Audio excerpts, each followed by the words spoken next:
ஆத்மீய நண்பர்கள் அனைவருக்கும் வணக்கம். வாழ்க்கையில் எதுவுமே இப்படியே நடந்து விடுமோ, இப்படியே போய்விடுமோ என்று ஒருபோதும் நினைத்து விடாதீர்கள்.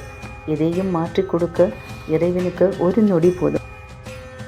எந்த நிலையிலும், எந்த சந்தர்ப்பத்திலும், எவ்வளவுதான் மன அழுத்தத்தில் இருந்தாலும் மனிதர்களிடத்தில் மென்மையாக நடந்து கொள்ளுதல் என்பது நம் உள்ளங்களில் கடவுளின் அருள் இருந்தால் மட்டுமே சாத்தியம்.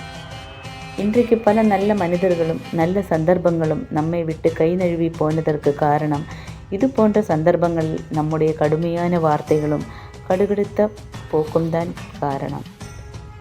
ஒரு மனிதனை மதிக்க தெரியாதவன், நேசிக்க தெரியாதவன் எவ்வளவு உயர்ந்த பதவியிலும் இருந்தாலும் சரி, பணத்தில் மிதந்தாலும் சரி, எவ்வளவு பெரிய அதிகாரத்தில் இருந்தாலும் சரி, குப்பைக்கு சமம். நேசிக்கின்ற மனிதனை நேசி, மதிக்கின்ற மனிதனை மதி. இயற்கையையும் உயிர்களையும் நேசிப்போம். கடவுள் படைத்த மனிதனை மதிப்போம்.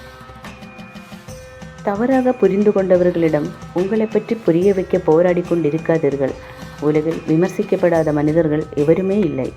அனுபவம் சிலருக்கு மகிழ்ச்சியை தரும், சிலருக்கு வலிகளையும் தரும். மகிழ்ச்சியான அனுபவத்தை மனசில் வை. வலிகள் நிறைந்த அனுபவத்தை நீ வாழ்வில் முன்னேறும் ஏணிப்படிகளாக வை.